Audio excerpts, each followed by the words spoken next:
September 1943, Haarlem, Netherlands. A gunshot cracks so close it shakes dust from the window frames. The German sentry at the Haarlem checkpoint jerks backward, one hand clawing at his throat, his rifle slipping from his fingers like it suddenly weighs 100 pounds. He tries to shout, but only air comes out, and the girl on the bicycle doesn't even slow down. She pedals straight through the gap in the barricade, braids whipping behind her, skirt fluttering like a flag of surrender. To anyone watching, she's just a schoolgirl late for dinner. Thin shoulders, small hands, a wicker basket bouncing on her handlebars. The second sentry snaps his weapon up. Halt! Too late. The girl's right hand dips into the basket. Not for bread, not for books, for cold steel. She draws a pistol from beneath a dirty cloth and fires once. Calm, practiced, merciless. The sentry's helmet spins. He collapses hard on the cobblestones. The bicycle keeps moving. Anna Vermeer, 14 years old, vanishes into the afternoon shadows of occupied Haarlem with a loaded FN Browning in her basket and enough explosives hidden under her groceries to set the entire German fuel depot on fire before midnight. Anna doesn't look back. She never does. Behind her, boots pound the street and someone is screaming for a medic, but the sound fades as she turns into a narrow alley where laundry lines cut the air like tripwires. She ducks instinctively, coasts, then pedals again. Slow now, casual, a girl heading home. Her heart is hammering, but her hands are steady. That's the part that scares her most. She passes a shop window and catches her reflection. Flushed cheeks, loose braid, wide eyes, a child. The kind of face soldiers forget 5 seconds after it passes them. That face is her armor. Inside the basket, beneath a sack of potatoes, 3 demolition charges knock softly against each other with every bump in the road. Enough firepower to turn steel drums into flying shrapnel. Enough to cripple German transport across the region. At the end of the street, a Nazi patrol appears. Anna slows, forces a yawn,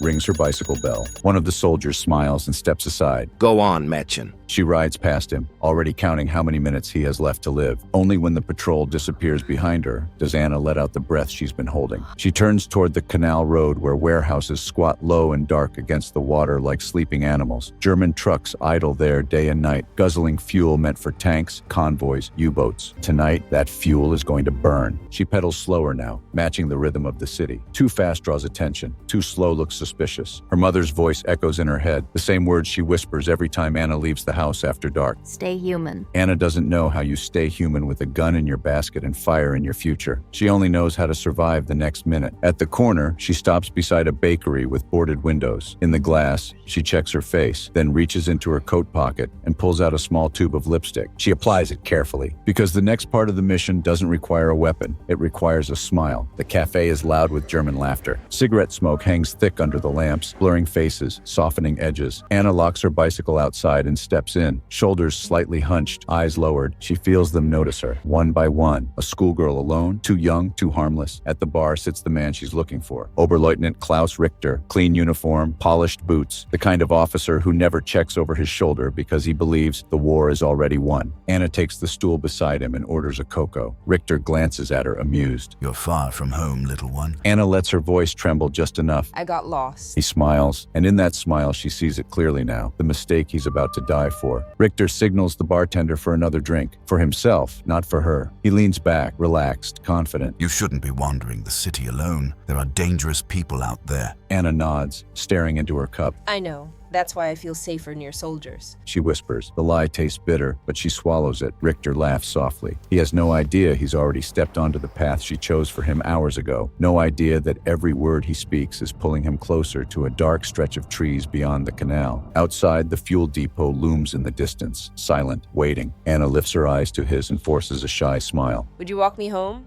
Just until I'm not scared anymore? Richter stands, straightening his uniform. Of course. And just like that, he follows death out the door. The night air hits Richter first, cool, damp, heavy with the smell of fuel. Anna walks half a step behind him, exactly where a frightened girl should be. Her hands are folded in front of her, fingers hiding their tension inside her sleeves. You live nearby? Richter asks. Not far. She says. They pass the last street lamp. Ahead, the road dissolves into shadow, trees closing in on both sides. City noise fades, replaced by the soft crunch of boots on gravel. Richter slows. His instincts stir. Too late. It's quiet here. Anna nods. That's why they chose it. Richter turns, frowning. They? Anna stops walking. For the first time tonight, she looks at him not as a girl, not as prey, but as a soldier who has already accepted what comes next. Her hand slides into her coat. Richter's eyes drop to the movement. His smile vanishes. What are you? The pistol comes out smoothly, as if it has always belonged there. You shouldn't have followed me. Anna says quietly. The shot is deafening. Richter staggers back, shock frozen on his face, then collapses into the dirt. His body twitches once, then nothing. Anna Anna stands there for a single heartbeat longer, long enough to feel it. She wants to kneel. She wants to help him up. Instead, she turns and runs. She doesn't stop until her lungs burn. She cuts through back streets, vaults a low fence, and drops into a drainage ditch where cold water soaks her skirt. Only then does she slow, counting breaths, forcing her hands to unclench. Stay human. The words feel like an accusation now. She wipes the pistol clean on the inside of her coat and tucks it back into the basket, beneath the potatoes, beneath the lie of normal life. In the distance, whistles blow. Germans shout. They'll find Richter soon. They always do. Anna swings back onto her bicycle and pedals toward the canal, where dark shapes rise against the night sky. Fuel tanks, pipes, guard towers. The real target. Killing him was only the key. The fuel depot squats beside the canal like a beast at rest. Tall metal tanks gleam faintly under the moon. The air smells sharp, chemical, one spark away from disaster. Two guards stand at the gate, rifle slung low. Anna slows to a stop. She rings her bicycle bell. One guard groans. What now? My mother sent me potatoes for the kitchens. Anna says, lifting the basket. The guards glance at each other. The gate opens. Leave it there. One guard says, pointing toward a supply shed. Anna nods. She is inside the heart of it. Fuel tanks towering above her. Pipes hissing softly. The ground dark with old spills that never quite dried. Every breath tastes like fire waiting to happen. Her fingers move fast now, calm, precise. She lifts the sack of potatoes just enough to slide out the first of 3 charges. She sticks it to the base of the nearest tank, pressing hard until the adhesive bites. Anna sets the timer. 5 minutes. She straightens, wipes her hands on her skirt, and turns back to her bicycle, riding back toward the gate, forcing her legs not to tremble. Panic is loud. Calm is invisible. One of the guards yawns and waves her through again. Tell your mother we want bread next time. Anna smiles. I will. She keeps riding at the same slow pace she always does until the gate closes behind her. Then she turns hard and pedals until her lungs scream. The first explosion hits like a roar. Fire tears upward, tanks rupture. The night becomes day. Sirens scream, windows shatter. Then the second charge detonates, and the third. The depot becomes an ocean of fire, reflections dancing wildly across the canal as burning fuel spills into the water. Black smoke coils upward, blotting out the stars. Anna skids to a stop on the bridge and looks back. Just once, Haarlem is burning, and somewhere in that fire, the German war machine has just lost another piece of itself. By morning, the fuel that was meant to feed tanks and U-boats will be nothing but twisted metal and ash. She doesn't stay and vanishes into the city as German trucks roar to life behind her. Far out on the North Sea, a German submarine commander listens to his radio crackle with bad news. Delayed supply, aborted patrol. Anna reaches home before dawn. Her mother's waiting in the dark. Are you hurt? Anna shakes her head. They sit together as boots thunder past outside, listening as the city absorbs the cost of what Anna has done. Was it worth it? Anna whispers. Her mother answers quietly. It was necessary. Those are not the same thing. The war will end months later. There will be flags in the streets, music, crowds celebrating a victory they survived but never truly understood. History books will record generals, battles, and dates that fit neatly on a page. No one will write about the girl on the bicycle. Anna will grow up. She will put the gun away and try to sleep without seeing fire when she closes her eyes. And for the rest of her life, she will remember this night, not as triumph, not as glory, but as the moment she learned what resistance really costs. Because staying human doesn't mean staying clean. It means carrying what you did so others wouldn't have to. And history will move on, unaware that it was pushed forward by a child who rang a bell, smiled, and rode straight into the dark.